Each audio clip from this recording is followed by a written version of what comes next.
नमो भगवते रुद्राय। नमस्कार दोस्तों आज के इस वीडियो में हम बात करेंगे पितृपक्ष की। पितृपक्ष के दौरान हमें कुछ बातों का ध्यान रखना अति आवश्यक होता है, नहीं तो पितृ जो हमारे होते हैं वह नाराज हो जाते हैं और पितरों के नाराज होने से जीवन में बहुत सारी परेशानियां आती हैं, कामयाबी नहीं मिलती है। जितनी मेहनत आप करते हो उतनी तरक्की आपको नहीं प्राप्त होगी।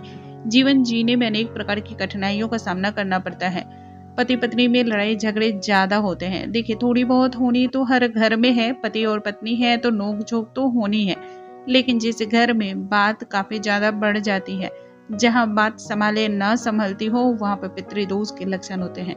यदि संतान विकलांग पैदा होने लगे या फिर आपके घर में किसी न किसी घटनाओं का हमेशा ही लगा रहता है, ऐसी घटनाएं जो आपको हिलाकर रख देती हैं, या फिर घर में कोई बीमारी हमेशा ही लगी रहती है, डॉक्टर और दवाइयों के पीछे खर्च रुकने का नाम नहीं लेता हो, समझ जाए आपके घर में पितृदोष के लक्षण है। तो ऐसे में पितरों को नाराज और भी अधिक करने से कितनी परेशानियां हो सकती हैं आप समझ सकते हैं। पितरों को प्रसन्न करना बहुत ज्यादा जरूरी होता है और पितृपक्ष जो होता है, श्राद्ध पक्ष जो होता है, वो हमारे पितरों को निमित्त होता है। हमारे पूर्वज जो होते हैं वह पृथ्वी पर इस दौरान आते हैं और हम सभी को आशीर्वाद देते हैं। बदले में हम थोड़ी सी सेवा देते हैं, थोड़ी सी उनकी खुशियों का भी ध्यान रखते हैं। आज के इस वीडियो में हम जानेंगे पितृपक्ष के दौरान हमें नाखून, दाढ़ी, मूंछ, बाल इत्यादि जो भी चीजें हैं इन्हें कटवाना चाहिए अथवा नहीं। भूल कर भी कौन से ऐसे कार्य हैं जिन्हें नहीं करना चाहिए, खासकर महिलाओं के द्वारा। 6 कार्य ऐसे हैं जिन्हें पितृदोष से मुक्ति के लिए जरूर करना चाहिए। दुष्प्रभाव जो है वह कम होता है। पितृदोष होने से देखिए, किसी भी कार्य को यदि आप करते हैं ना तो धीरे धीरे उसमें राहत आती है। अचानक ऐसा नहीं है कि आपने जो है ब्रेक लगाया और गाड़ी रुक गई, ऐसा कुछ भी नहीं होता है। अगर कोई आपसे बताता भी है तो यह बहुत ही गलत बात बताता है। और इसके साथ एक कार्य ऐसा मैं बताने वाली हूँ जिससे यदि आपके घर में पितृदोष के लक्षण है तो इस कार्य को करके देखिए, आपको झट से इसमें आराम मिलने वाला है।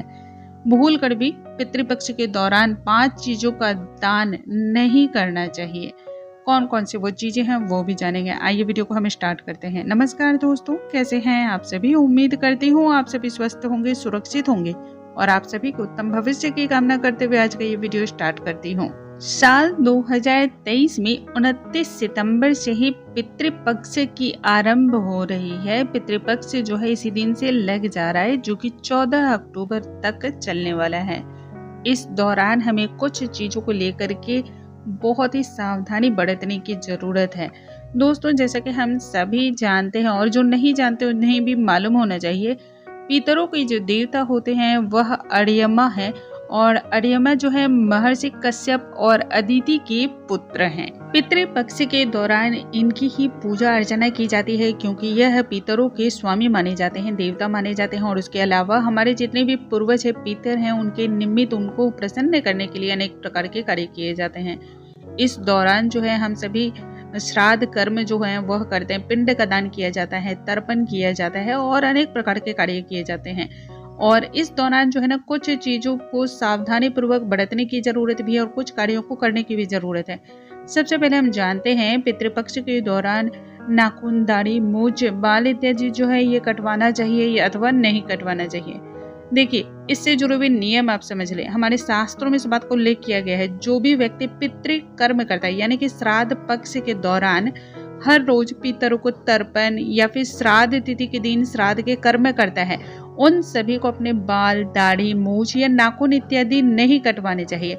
बाकी जो दूसरे लोग रह जाते हैं वह लोग अपनी दाढ़ी, बाल, मूंछ इत्यादि जो भी चीजें हैं उनको कटवाया जा सकता है। कई प्रकार इसको लेकर के मान्यताएं भी हैं, जैसे कि बाल या नाखून कटवाना या किसी भी श्रृंगार से जुड़ी हुई चीजों को अपनाना, ये सभी चीजें आपके श्रृंगार से जुड़ी हुई मानी जाती हैं।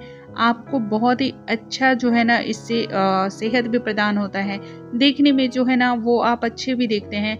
तो ये सभी चीजें आपकी शौक को नहीं दर्शाती हैं। कहा जाता है यदि आप इन चीजों को नहीं कटवाते हो तो पितर मानते हैं कि आप उन्हें याद करते हैं और अपने पितरों को लेकर के आपके मन में श्रद्धा भी है। तो आपकी श्रद्धा भक्ति भाव को वो देखते हैं। जब देखते हैं कि उनके जो भी बच्चे हैं, संतान हैं, वह नियमों का पालन करते हैं तो वह इससे ही प्रसन्न हो जाते हैं। देखिए, हर मनुष्य के ऊपर जो है ना 3 प्रकार के ऋण होते हैं। पहला देव ऋण, दूसरा ऋषि ऋण और तीसरा जो है वो पितृ ऋण होता है।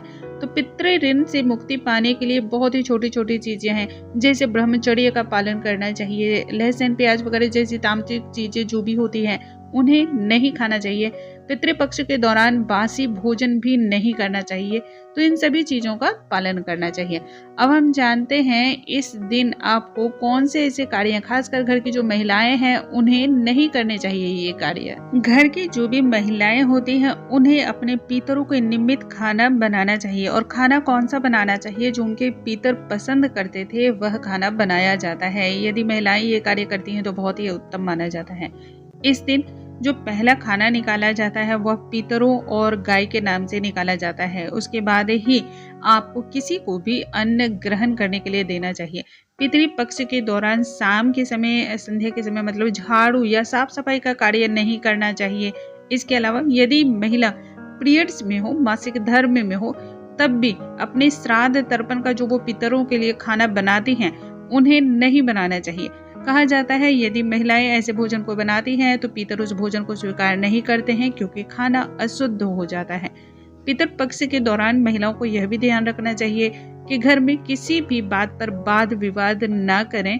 कोशिश करें कि परिवार में स्नेह और सकारात्मक माहौल का वातावरण बना रहे। पितृपक्ष के दौरान आप कोशिश करें कि घर की साफ सफाई पूरी अच्छी तरह से होनी चाहिए। नकारात्मक जो आपके अंदर विचार है वो भी नहीं उत्पन्न होने चाहिए। झगड़ा झंझट का माहौल नहीं होना चाहिए। प्रतिदिन स्नान, यदि निकट में कोई पवित्र सरोवर है या नदियां हैं तो वहां करें, और यदि घर के पानी में स्नान कर रहे हैं थोड़ा सा गंगा जल मिला करके स्नान करें।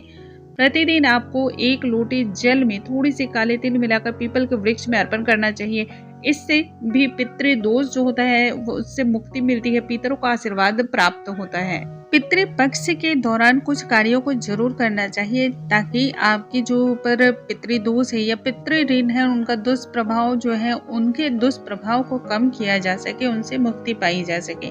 पितृपक्ष के दौरान प्रत्येक दिन गाय को चारा या फिर हरे घास खिलाने चाहिए। कहते हैं इससे देवी देवताओं के साथ आपके पितरों का आशीर्वाद भी आपको प्राप्त होता है। और पूरे श्राद्ध कर्म के दौरान यह यदि कार्य इस तरह से आप करते हैं तो परिवार जो है ना सदैव प्रसन्न भी रहता है, सकारात्मक माहौल भी रहता है। पितृपक्ष के दौरान प्रत्येक दिन सुबह और शाम दोनों ही समय जो है अपने पितरों के नाम दक्षिण दिशा की ओर मुख करके दीपक प्रज्वलित करना चाहिए। कहते हैं दक्षिण दिशा से ही पितर पृथ्वी लोक पर अपने रिश्तेदारों के यहाँ आते हैं, इसलिए जब भी पितृपक्ष से चले तो उस समय जो है दक्षिण दिशा की ओर अपने पितरों को याद करते हुए दीपक जरूर प्रज्वलित करें।